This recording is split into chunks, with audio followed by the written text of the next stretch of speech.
Okay, this is the John Deere 1209 MOCO, very similar to 1207, 7 feet versus 9 feet, and then there's 1217 and 1219. Just got a couple upgrades, and again, the 17 is 7 feet, the 19 is 9 feet. So this is the grease zerk for the reel bearing that's down in there. Then this is the grease zerk for this pivot for the table spring here. This one broke a couple years on me, so this is the newer style. I grease the chain the first couple times. It gets it worked in really nicely, and then I switch to oiling it. Chain tensioner is right here. This chain's definitely a little on the slack side, so I'll probably tension it up. It's getting kind of close to the end of its usable life. The belt is here for the reel. That turns the swather reel. This is the adjuster on it. It's spring loaded.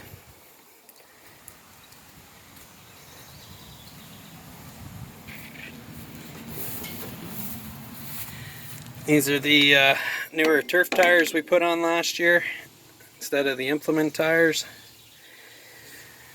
The rollers are in here, so we got to do a tinfoil test on it. So you basically throw full tinfoil 3 times and then just hand feed it through the rollers and check the crimp.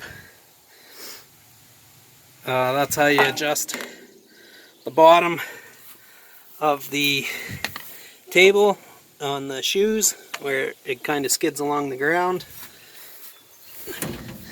This is the deflector inside. I have mine down.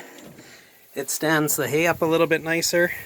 The only problem is you have to have your chutes pretty much wide open, which mine are anyways, because I throw a fairly wide swath that we let sit out for a couple days.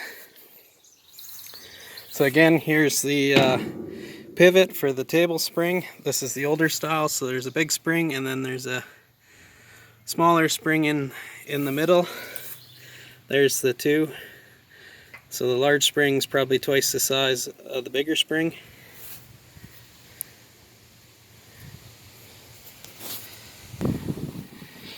So this is inside the lid here.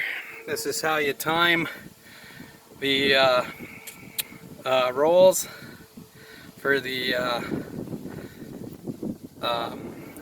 conditioner rolls, which are there and there. This is how you adjust your roll pressure, which is here.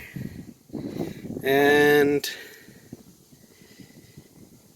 I believe you got to loosen off one of these. I have my roll pressure set exactly where I want it, so I don't fiddle with it. Here's grease zerks here, here, here. And then again, there's 3 on the U-shaft down there. You can back these off and adjust the timing a little bit. I have this thing timed exactly where I want to. And I try not to mess with it. So this is the clutch on it. It's got a grease zerk there on the input from the PTO from the tractor. The springs, I forget the measurement, but there's a particular measurement for the friction disc to work properly. Here's the vibration dampener. We have to turn this over, but there's a grease zerk down in here that the guy that owned this before me, I swear, missed every time because this vibration dampener had no grease on it.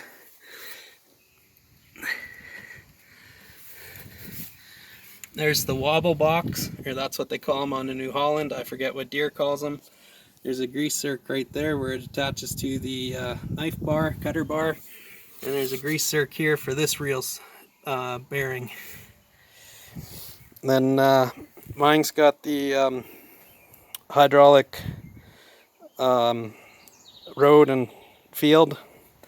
So if you didn't have this hydraulic cylinder, you usually just put a block behind the back tire, and there was a pin here that you pulled up, and then you just moved the tractor, similar to a square baler, and folded it out into field from road. I had to replace the jack last year on it. And then I don't have the front part of the PTO going to the tractor or the hydraulic hoses, because I just moved it over to start going through it. So there's two hoses for the transport and field cylinder, and then there's a single hose that runs back through here, up the leg here, and into the top of the cylinder. So the cylinder's single acting. Gravity pulls it down, squishes the oil out. One of the things that I know is different on a 1209 and 1219, and maybe the late model 1209s had it, was there's now a cylinder on both sides. Sometimes I wish there were. I just have a pipe kind of inside a pipe, and that's how John Deere made it, and it slides up and down, but your table does tend to have a wobble, and I believe that's why I ended up breaking this spring. And it was 30 years old or whatever it was.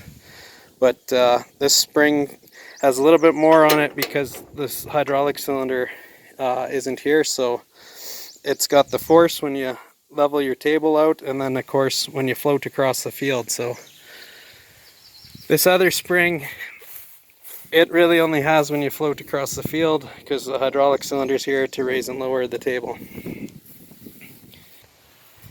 Okay, so I rolled the crimping rollers in the back, turning over pretty much the whole machine. And there's the grease zerk on the vibration dampener.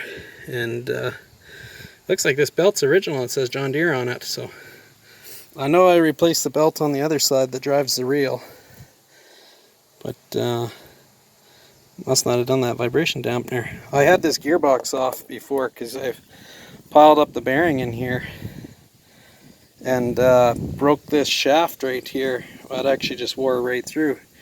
So I've had this, there's 3 big gears inside here that right angle drive from your PTO to here, and then a mesh gear to here to drive the top roll, mesh gear to here to drive the bottom roll. It goes over, drives the reel on that side with a small bicycle chain and the belt.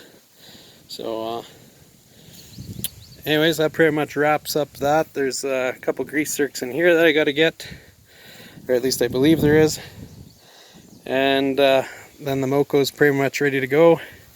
So I take used engine oil and I run it on the back side of the cutter bar there, just for the first couple times, so that the cutter bar's not rubbing on the bottom or on the knives or the guards or anything. So